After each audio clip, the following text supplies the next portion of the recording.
আর খাতায় হলো স্ত্রী আর কলমে হলো স্বামী। হে সমস্ত জগতবাসী, যদি কেউ বুঝতে পারে এই কথাগুলোই দামি। আমি বলতেছি হে সমস্ত জগতবাসী, যে আমি আগে একটু লম্বা আলোচনা করতাম, এখন আমি একটু ছোট ছোট আলোচনা করি, যাতে আপনারা বিরক্ত বোধ না হন। তবে চাঁদের গায়ে দাগ লাগুক আর চাঁদের গায়ে চাঁদ লাগুক, মিলে ঘুরে ফিরে সেই একই। তো এখন আমি বলবো যে যখন তখন খাতাতে লিখবেন না। যে কলম আপনার কাছে আছে সেটা দিয়ে কখনো কখনো যে কলম ঘোরাবেন খাতার মধ্যে, খাতা নামের স্ত্রীর মধ্যে সেই কলমটাকে ঘোরাবেন, কিন্তু সেই কলমের কালি যেন নষ্ট না হয়। তবে হে সমস্ত জগতবাসী, যদি কালি নষ্টই হয় তাহলে তো দেখা গেছে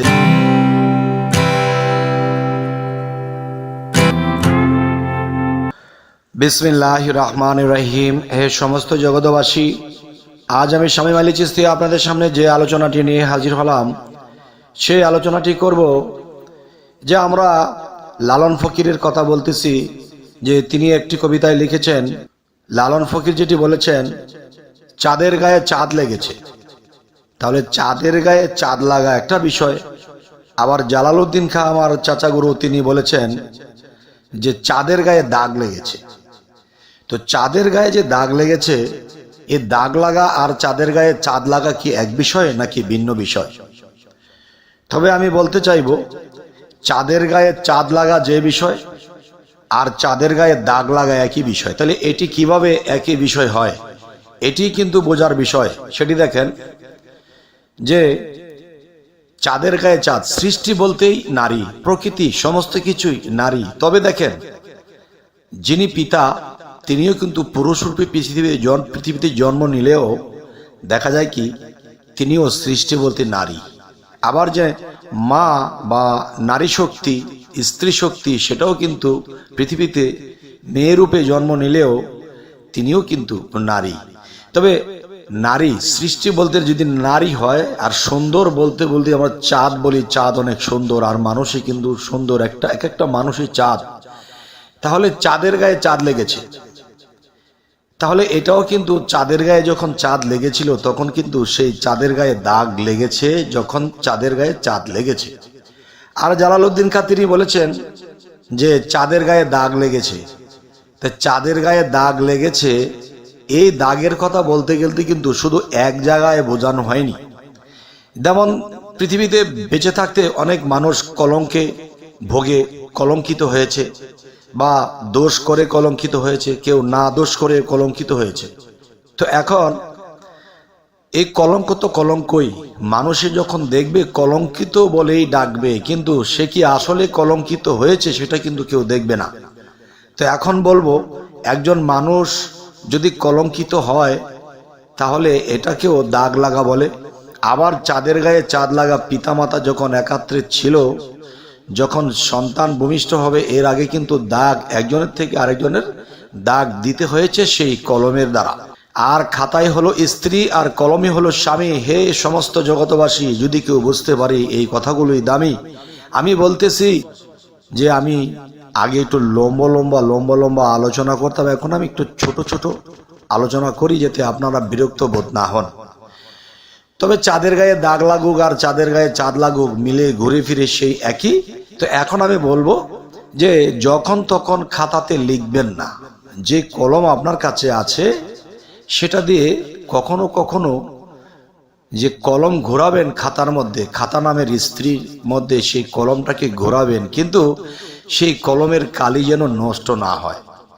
তবে হে সমস্ত জগতবাসী, যদি কালি নষ্টই হয় তাহলে তো দেখা গেছে যে আমরা যে সাধনার জন্য পৃথিবীতে এসেছি সেই সাধনাগুলো কিন্তু আমাদের করা হচ্ছে না। যেমন আপনি পৃথিবীতে একটা সন্তান পৃথিবীতে আপনার দ্বারা যদি জন্ম নিয়ে আসে, তাহলে আপনি সেই কলমে লিখেছিলেন, সেই কালি সেখানে দাগ দিয়েছিলেন, আর সেখান থেকে একটা সন্তান ভূমিষ্ঠ হয়ে পৃথিবীতে এসেছে। আর যদি আপনি সন্তান ভূমিষ্ঠ করে পৃথিবীতে আনতে চান না, তাহলে খাতায় কেন লিখবেন না, কলমের কালি নষ্ট করবেন না। আর সেই কলমের কালি নষ্ট যেন না হয় তাহলে আমাদের কি করতে হবে? এখানে যে সাধনাগুলো কথা বলা হয়েছে, যদি আপনারা বোঝেন যে হ্যাঁ আমরা সেই খাতাতে আমরা কলম দিয়ে আঁকবো, কিন্তু আমরা কিছু লিখব না, কালি খরচ করব না, কিন্তু এই খালি কলম দিয়ে আমরা যেরকম দাগ ছাড়া আঁকাআঁকি করব, কিন্তু কলমের কালি ব্যবহার করব না। তাহলে আপনাদের কি কি সাধনা করলে সেই নফস নামের যে কলমের কথা বলতেছি অনেকে বুঝতে পারে, কেউ পারে না, তাই আমি একটু ভেঙে বলার চেষ্টা করলাম। সেটি হলো, দেখেন, যখন আপনি সেই কলমের কালি ছাড়া দাগাবেন, এবার কিভাবে সম্ভব? কালি যদি আপনি খাতাতে যখন কলমটা ছোঁয়াবেন তখনই তো কালি ভরবে।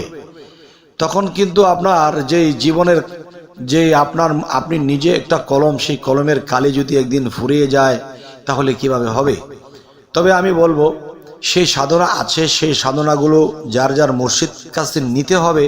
তারপরও কিন্তু আমি আপনাদেরকে ইঙ্গিত স্বরূপ বলে দেব যে কোন সাধনাগুলো করলে পরে আপনার সেই রতিমতি কালী নামের রতিমতি আপনার দেহের মধ্যে মিশবে কিংবা ঊর্ধ্বগামী হবে।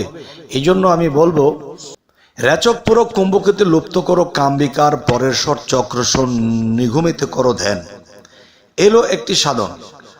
তো প্রথমত যদি আমি বলি যে প্রাণায়াম অভ্যাস করো, সাধন পথে মন আমার, রেচক পুরক কুম্ভকেতে লুপ্ত করো কাম্বিকার, পরের স্বর চক্রস্বর নিঘুমিতে করো ধ্যান, দম সমর্থে করো সাধন গহ্যমূলে মূলাধার, সেই পদ্ধতি কুণ্ডলিনী ভোজঙ্গল সেই রূপিনী, 3.5 পেজ দিয়া তিনি দৃষ্টি রাখছেন সহস্রবার, ঊর্ধ্ব শ্বাসে চলো নমর বীজ মন্ত্র করি রোপণ, ছাড়াইয়ালাও ধরা সাধন দেখবে মজা চমৎকার, ডাকিনী যোগিনী নিয়া আছেন মা সুখে ঘুমাইয়া, ঊর্ধ্ব শ্বাসে লও জাগাইয়া রুদ্র রাখছে বৃক্ষধার, চলো রে জাহবীর কোলে সবাধিষ্ঠানে সরদলে, জম্প দিয়ে পর্গে জলে যদি মন জানে সাঁতার, স্নিগ্ধ জলে শুদ্ধ হইয়া জলের উপর আসন নিয়া মণিপুরে যাও চলিয়া থাকবে না অন্ধকার, একটি ফলের পাখি 10টা যদি হইতে পারো নিষ্ঠা, খাইবে বেসুমার, অগ্নিকুণ্ডের কোলাহলে কান ফেটে যায় ভূমণ্ডলে, জাপ দেওগে সেই চিন্তা নলে যদি ইচ্ছা থাকে কার। এ সমস্ত জগৎবাসী, এই সাধনার মন্ত্র এবং এই সাধনার কারিগরি, এই সাধনার ক্যাটালগ, এই সাধনার সমস্ত কিছু আপনার শরীরে, আপনার গায়ে, আপনার মানব দেহের মধ্যে ফিটিং করা আছে। এগুলো শুধু যার যার মসজিদের কাছে গেলে যখন আপনাকে দেখিয়ে দেবে যে বাবারে এই প্রসেসে এইভাবে তুমি এই সাধনাগুলো করলে তুমি তোমার বীজ নামের সেই জিনিসগুলো ঊর্ধ্বগামী হবে, আর ঊর্ধ্বগামী রাখতে পারলে তুমি সেই খরচ থেকে বেঁচে গেলে, এবং দেখা যায় তোমার মধ্যে অনেক কিছু ঘটবে, অনেক কিছু তুমি দেখবে, অনেক কিছু তুমি বুঝবে। তাই বলবো অবশ্যই তোমার গুরুর কাছে এই জিনিসগুলো খুঁজবে। তাই পাশাপাশি বলবো, সুষন্মার ছিদ্র দিয়া দ্বিদল পদ্ম উঠো গিয়ে আজ্ঞা চক্র ভেদ করিয়া করিল জাতের বিচার, সেই দেশেতে গেলে পরে মুক্ত জীব বলে তারে, জালাল বলে যাবে সেরে, পরে জমের অনায় অধিকার। হে সমস্ত জগৎবাসী, যদি আমাদের এই আলোচনা আপনাদের কাছে ভালো লাগে, যে সামনে কি ধরনের আলোচনা চাইছেন জানাবেন, এবং যারা নতুন আছেন অবশ্যই সাবস্ক্রাইব করে নেবেন। সকলে ভালো থাকবেন। আল্লাহ হাফিজ।